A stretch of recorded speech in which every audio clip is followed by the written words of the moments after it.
यह इनके और संबंध अवधारणाओं के अर्थ और महत्व की व्याख्या करता है। ये अतीत और वर्तमान के कुछ प्रमुख राजनीतिक चिंतकों को केंद्र में रखकर इन अवधारणाओं को मौजूदा परिभाषाओं को स्पष्ट करता है।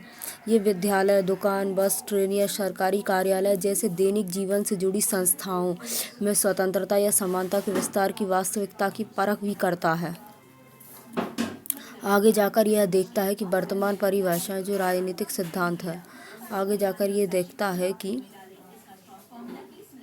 वर्तमान परिभाषाएं कितनी उपयुक्त हैं और कैसे वर्तमान संस्थाएं सरकार, नौकरशाही और नीतियों के अनुपालन को अधिक लोकतांत्रिक बनाने के लिए उनका परिमार्जन किया जाए। राजनीतिक सिद्धांत का उद्देश्य नागरिकों को राजनीतिक सिद्धांतों के प्रश्नों में तर्कसंगत ढंग से सोचने और सामयिक राजनीतिक घटनाओं को सही तरीके से आंकने का प्रशिक्षण देना है। इस अध्याय में हम परखेंगे कि राजनीति और राजनीतिक सिद्धांत का अर्थ क्या है, हमें इसका अध्ययन क्यों करना चाहिए, राजनीति क्या है।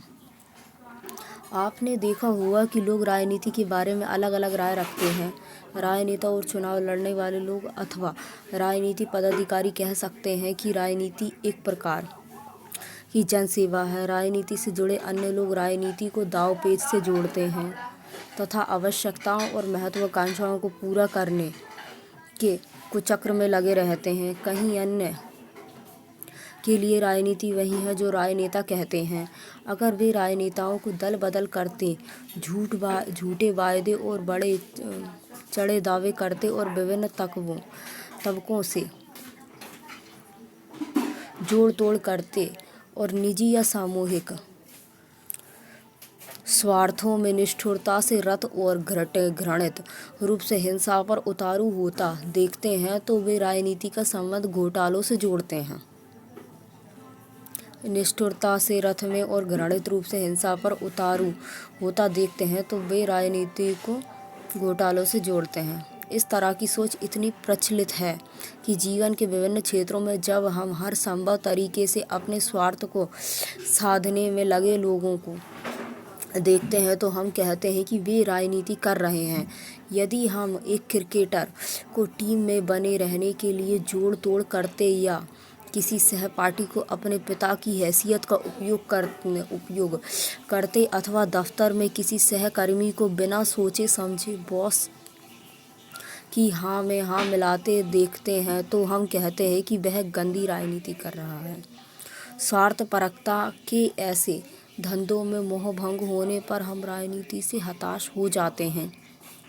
हम कहने लगते हैं कि मुझे राजनीति में रुचि नहीं है या मैं राजनीति से दूर रहता हूँ। केवल साधारण लोग ही राजनीति से निराश नहीं हैं, बल्कि इससे लाभान्वित होने और विभिन्न राजनीतिक दलों को चंदा देने वाले व्यवसायी और उद्यमी भी अपनी मुसीबतों के लिए आए दिन राजनीति को कोसते रहते हैं। सिनेमा के कलाकार भी अक्सर राजनीति की बुराई करते हैं। यह अलग बात है कि जैसे ही वे इस खेल में सम्मिलित होते हैं वैसे ही वे अपने को इस खेल की ज़रूरतों के अनुसार ढाल देते हैं। इस प्रकार हमारा सामना राजनीति की परंपरा विरोधी छवियों से होता है।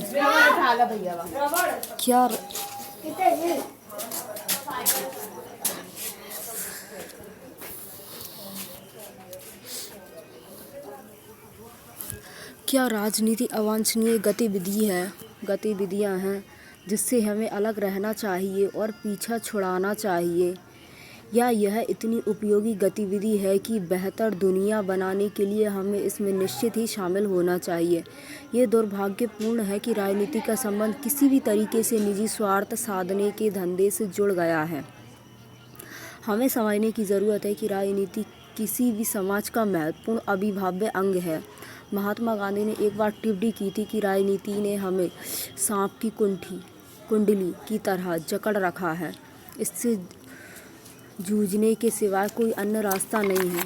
राजनीतिक संगठन और सामूहिक निर्णय के किसी ढांचे के बगैर कोई भी समाज जिंदा नहीं रह सकता। जो समाज अपने अस्तित्व को बचाए रखना चाहता है उसके लिए अपने जनजाति और आर्थिक संस्थाओं जैसे अनेक सामाजिक संस्थाओं लोगों की ज़रूरतें और आकांक्षाओं को पूरा करने में सहायता करने के लिए पनपी हैं। ऐसी संस्थाएं हमें साथ रखने के उपाय खोजने और एक दूसरे के प्रति अपने कर्तव्यों को कबूलने में मदद करती हैं। इन संस्थाओं के साथ सरकारें भी महत्वपूर्ण भूमिका निभाती हैं। सरकारें भी महत्वपूर्ण भूमिका निभाती हैं। और सरकार कैसे बनती है और कैसे कार्य करती है, ये राजनीति में दर्शाने वाली महत्वपूर्ण बातें हैं। लेकिन राजनीति सरकार के कार्यकलापों तक ही सीमित नहीं होती है।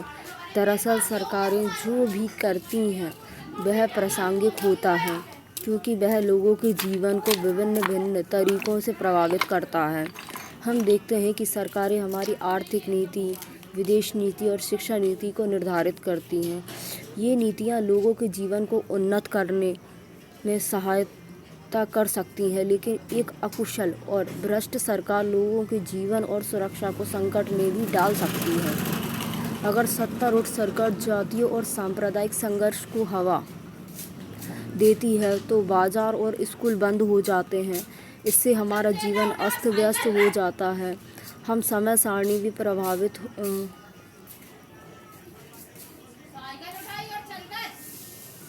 हम अत्यंत ज़रूरी चीज़ें भी नहीं खरीद सकते हैं। बीमार लोग अस्पताल नहीं पहुंच सकते